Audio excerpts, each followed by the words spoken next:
This week on Inside Boulder News, city crews changed sections of the Folsom Street Living Lab back to their pre-installation form. Planners want your feedback on plans for greater safety and access to Chautauqua. And ancient Egypt is brought to life at the Boulder Public Library.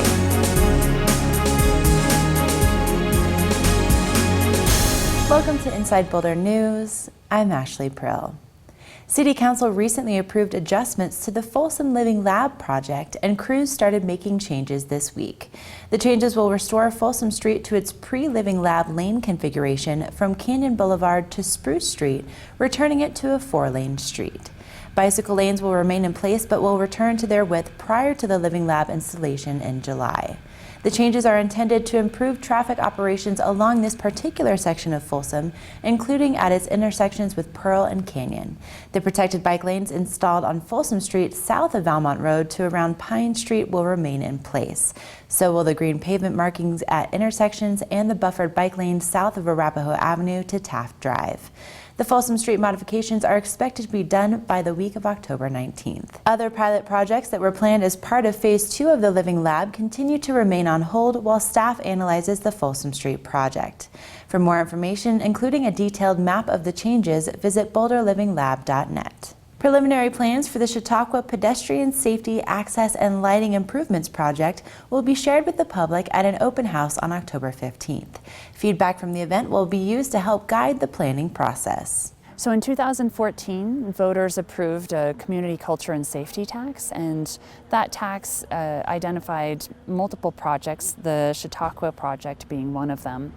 And here, the project is to provide pedestrian safety improvements. That includes a 5-foot wide sidewalk on the south side of Baseline Road from Kingsgate, the historic trolley and current transit stop, west of 10th Street, and it will continue west to just west of 6th Street, so aligned with the on-street parking on the south side of Baseline Road. Currently, there are no sidewalks, even though between open space and mountain parks, Parks and Recreation, and the Colorado Chautauqua Association, over 500,000 visitors come to Chautauqua every year.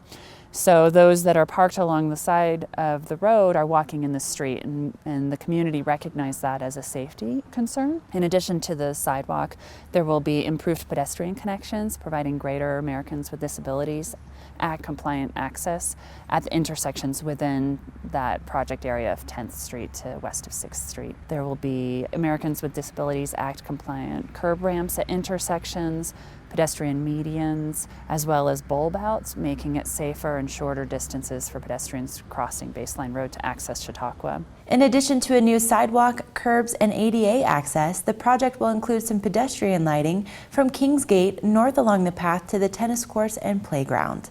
With all of these changes, planners are carefully making choices that also preserve the character of Chautauqua. The project team developed the preliminary plan with the consideration of the Chautauqua area and tried to honor the historic and natural character of the area in developing those plans. So project design, material selection, plantings will seek to recognize and incorporate those elements where possible. An additional improvement that the project will bring is to the transit stop, Kingsgate.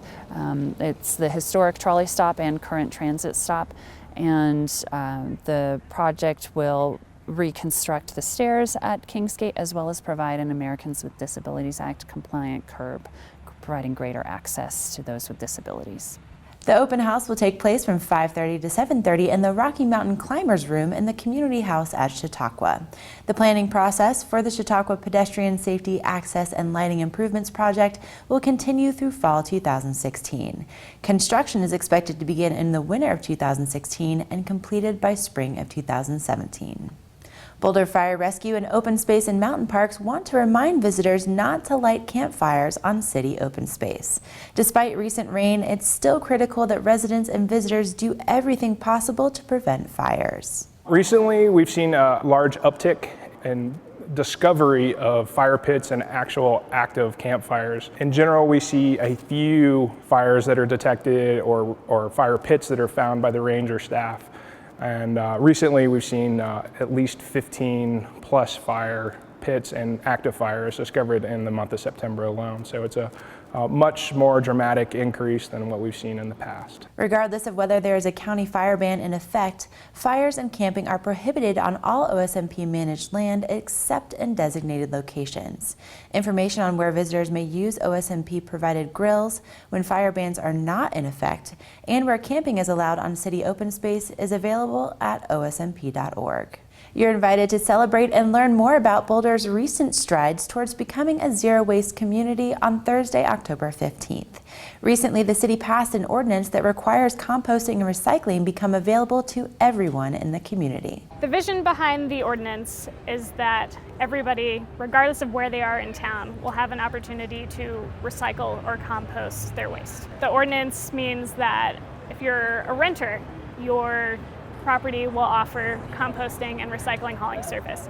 If you're a business, you will be offering composting and recycling to your customers as well as to your employees. We Are Zero Waste Boulder Community in Action is an event that includes tent-style presentations from Zero Waste community members and breakout sessions that can benefit residents, employees, businesses, or property owners. There are also a few added incentives for attending. So we are going to have a number of really neat giveaways as part of the event. So we'll be giving away a compo keeper for a home as well as a business zero waste station. In addition to that, we're encouraging people to sign up on Eventbrite. So save your seat via Eventbrite and you can bring one hard to recycle item to recycle for free at the event through our Center for Hard to Recycle Materials. The event will take place from 5 to 8 p.m. at E-Town Hall. For information and to RSVP, visit zerowasteboulder.com. The 31st Annual Boulder Chamber Esprit Entrepreneur event will be a little bit different this year. The event will still celebrate Boulder's startup culture and innovation economy, but this year it has been re-envisioned to include awards, networking, storytelling, and more spread out over 2 days. It's 31 years in the making, and we've decided to reformat it this year with the 3 elements. The Esprit Venture Challenge, which is a competition of social entrepreneur startups. The Esprit Gala event, where we will honor and celebrate our top leading entrepreneurs and select the winner of the Esprit Venture Challenge. And then the NewCo event, where we'll be inviting our local citizens and the public to come into and see and meet some of the entrepreneurs in our community at their business sites. The Esprit Entrepreneur Reception will take place on Wednesday, November 18th at the new Touchdown Club at CU Folsom Field. On Thursday, November 19th, over 40 participating companies will open their doors as part of the NewCo experience. Find out more about Esprit NewCo 2015 and register for both events at boulderpreneur.com. 2 weekends in a row, Ancient Egypt's Old Kingdom will come to life at Boulder Public Library branches, thanks to a partnership with the Egyptian Studies Society. From an exhibition of replicas and artifacts to sugar cube pyramids and a symposium, there's something for everyone. The programs this weekend are for children and families. You can learn how to make mummies and touch some real mummified artifacts. The Egyptian Studies Society creates and preserves artifacts for the Denver Museum of Nature and Science, and some of those will be on exhibit here in the library. And kids will have a chance to interact with and create pyramids and write in hieroglyphs and grind their own cosmetics. We have a whole maker station going to be set up on Saturday, and so that's a drop-in where you can go to different stations and learn some of the awesome technologies that Egyptians used. October 17th and 18th, the focus will shift to the big kids when visiting scholars and local Egyptologists will explore the Old Kingdom through a seminar. We have 4 Egyptologists coming, several of them quite renowned. The best known is Mark Lehner, who's been excavating at Giza, the place where the Great Pyramids are located, the Sphinx and all of those. It's about the Old Kingdom, which is the earliest period of Egyptian history. It's when a lot of the things we think of as typically Egyptian, the art and the writing and the way they constructed their government and such, when those things were being created. So it's really the origins of the time. For the Egyptians, the Old Kingdom was a period they saw as kind of the height of their culture. So it's an interesting time to look back at from their perspective. And one of our Egyptologists will actually be doing that, talking about ancient Egyptian views of the Old Kingdom. Hands-on family programs including sugar cube pyramids, the basics of mummy making, and ancient Egypt maker stations are appropriate for ages 5 and up and will take place on Saturday, October 10th. For a detailed schedule and more information, visit boulderlibrary.org. Tickets for the Beginning of Eternity, Ancient Egypt's Old Kingdom seminar are available at egyptstudy.org. Thank you for watching Inside Boulder News. Stay in touch with us on Facebook and Twitter by submitting news, tips, and questions. You can also sign up to receive video updates right in your inbox. Just go to boulderchannel8.com and click on subscribe.